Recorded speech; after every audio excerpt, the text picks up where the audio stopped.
Hey, how you doing? This is Adam Post, publisher of more than 1,000 comic books and marketing expert covering the woke boycotts. It looks like we've got another boycott coming in soon. Cracker Barrel has gone full Bud Light. They've gone woke. Customers are not happy. It's all over social media. Let's get into the story. Before we do, please be sure you are subscribed to the channel. Click the bell for notifications and give me a thumbs up. Really appreciate you guys. I'm trying to get to 25,000 subscribers, so if you can subscribe, please do subscribe. Thank you for that. Coming from Daily Mail, Cracker Barrel faces backlash for sharing pride posts saying, quote, "Everyone is always welcome at our table," as conservatives accuse the restaurant chain of caving to the mob. There was a little bit more to it than that. Of course, I'm going to tell you all about it. But what's interesting about this is it's not just in the Daily Mail. All of these major publications, they jump immediately when they think there's going to be another boycott. And because of Bud Light costing the company it's really more than $30 billion in stock value, and Target anywhere from $15 to $16 billion in stock value, publications understand. Powerful people understand. These boycotts are a real thing. Conservatives have absolutely had it. You can go and you can say, oh, well, we've kind of always celebrated Pride Month.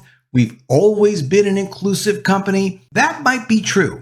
And it might be that what Cracker Barrel is doing here is not, that big of a deal in comparison, let's say, to what Target did or to what Bud Light did. But as Kohl's has proven, as these other companies have proven, it doesn't take that much anymore. And I believe the reason why it doesn't take that much anymore to have a massive response from people is because, one, we've seen there's a huge effect finally. Conservatives can get together. They can post on social media. They can follow people on YouTube. They can comment to each other and say, you know something?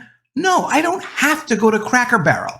No, I don't need to drink Bud Light. And no, I'm not going to give money to Target when they're funding Gleason that teaches schools from kindergarten to 12th grade how to hide transitions from their parents. Or Target's other funding organizations, the ones that want to get rid of Mount Rushmore and give it back to the Native Americans. Like, no, you don't need to go to places that don't support your values.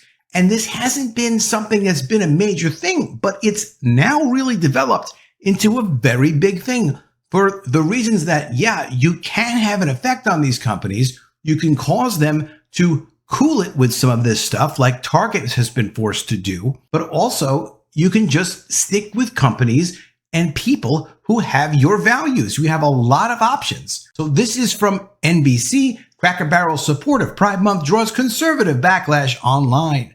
The popular Southern chain trended on Twitter Friday after its statements embracing diversity and inclusion enraged anti-woke users. People are tired of the woke religion. If you want to have a woke religion, that's fine. Don't force it on me. Don't force it on my children. That's all we have to say about it.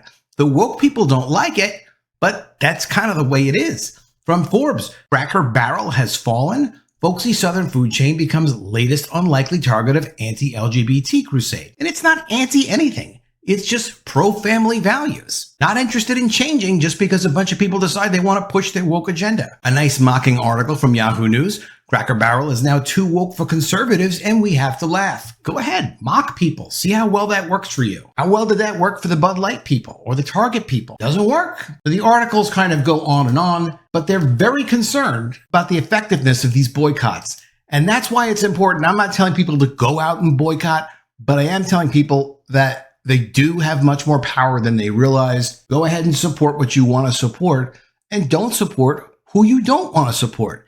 And judge people on their values more than we ever used to, because we used to assume we all have these shared decent values, these American values, and we don't anymore. You can tell by what these companies are doing. Now, this is a public company, Cracker Barrel. Of course, they're owned like 14% by BlackRock. So BlackRock is always influencing all of the companies it owns and controls, and that's where a lot of this comes from. The Southern family-style country-themed chain restaurant, Cracker Barrel, plagued by a history of controversial anti-LGBT policies, has shocked some of its customers with a post celebrating Pride Month. Some of the accusations against Cracker Barrel also, though, for being, racist or anti-LGBT, things have happened in the past, but some of it is not real. Like, for example, this is coming from Daily Mail. This happened in 2020. Cracker Barrel apologizes after customers said a decoration hanging from a restaurant ceiling looked like a noose.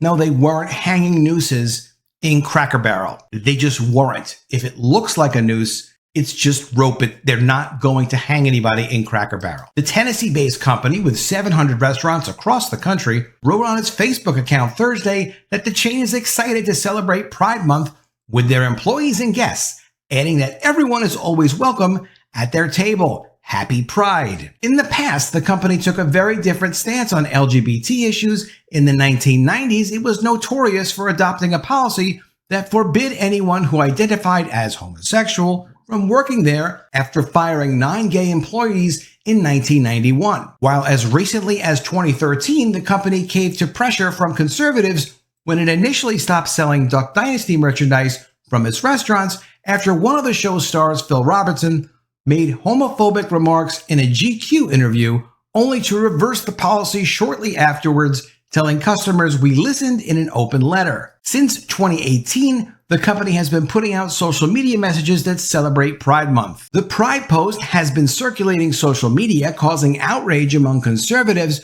with at least one claiming the once family-friendly establishment has caved to the mob, while others fire back and celebrated the company's stance, mocking those offended by it. Some say they are next on the list of companies to go woke, go broke. A supporter of the Pride post wrote on Twitter, quote, "Wonderful news. I've avoided Cracker Barrel for as long as I can remember, not knowing if my family was truly welcome. We'll be sure to stop by our local location soon." Well, that should be great business for them, that one person. Another person, "Love that. I've always loved Cracker Barrel. Love them even more now.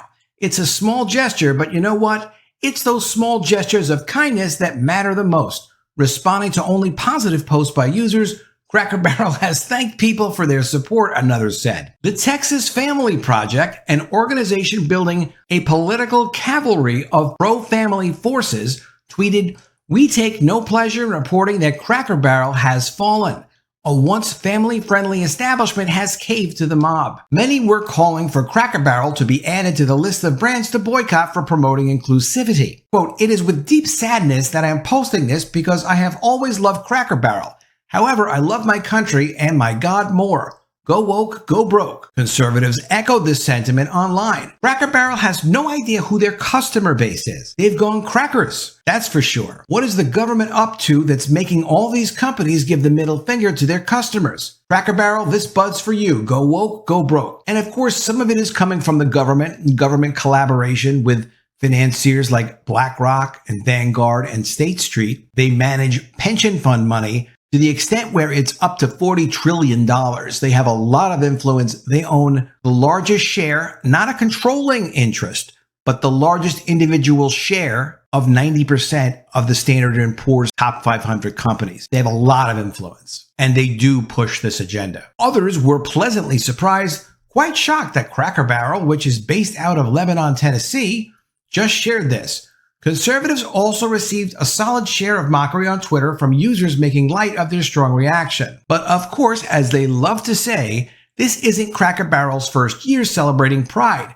The company started in 2018 when it introduced their limited edition Rainbow Pride Rocker and has been celebrating the LGBT community ever since. The company developed the rainbow-painted rocking chairs as a show of support and commitment to the gay community. Since then, they have donated them to various LGBT organizations to help with fundraising efforts, according to their website. That is the issue, though. It's fine that you've been doing things over the last couple years. Everyone has been very tolerant of other people's different ideas. At least the mainstream people have been tolerant of others' ideas. The problem is now we're getting into conversations about, hey, I don't want you teaching this to my children in schools. And it's an actual debate that's going on throughout the country. That wasn't happening last year. It wasn't happening 2, 3, 4 years ago. It was unthinkable 5 years ago. So what's going to be happening 5 years from now? That's what parents are starting to really become concerned about, because they're seeing they have to fight to have parental rights. That's something that parents never thought would even ever be questioned. Of course you get to make decisions about your own children. and what values they're taught and what they're taught about different lifestyles and sexuality and genders.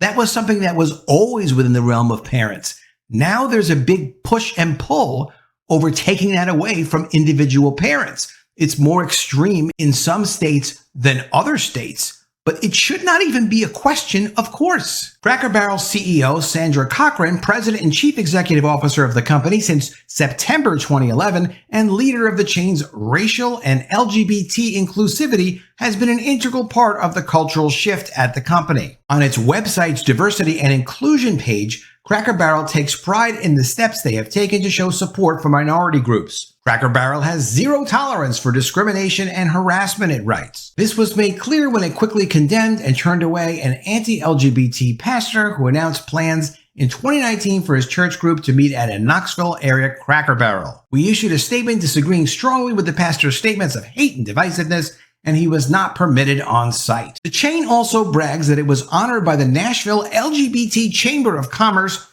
with the Corporate Diversity Award in 2018. The award was in recognition of the progress and growth that has been made in the area of LGBT workplace inclusion in recent years. They also highlight their pride in having Cracker Barrel LGBT Alliance, BRG, be named Employee Resource Group of the Year in 2018 by Out and Equal Workplace Advocates. Cracker Barrel restaurant gift shops are spread throughout the countryside, mainly inviting travelers along interstate highways in the South. The restaurants feature a solid lineup of Southern-style comfort foods, including bacon, eggs, pancakes, burgers, and fried chicken. I've eaten there before. I've enjoyed it, not for several years. I don't know why companies need to be pushing this agenda, except that they're being told to by their major investors. If customers aren't comfortable with it, why are you even doing it? And to say that you've done this years past in this way and in that way, obviously it's a different time right now. People are not comfortable with what the cumulative effect has been of pushing this agenda throughout the media, throughout schools, and now throughout businesses and attaching it to products. It's gotten to be absolutely ridiculous. And of course, you go to a restaurant to enjoy a meal and the atmosphere. You're not going to a restaurant to be indoctrinated into a cult. Let me know what you think of all this in the comments below. Did you know that Cracker Barrel was going woke like this? Does that make you not want to go there anymore? Are you surprised to see the media jumping out and trying to defend Cracker Barrel wherever they can? Do you think this is going to knock their stock down the way it did to Target and Bud Light? Let me know what you think in the comments below. Always love to see your ideas. Really appreciate you guys. Please be sure you are subscribed to the channel. Click the bell for notifications. Give me a thumbs up, and I'll see you again soon with another video. And if I don't see you, I will miss you.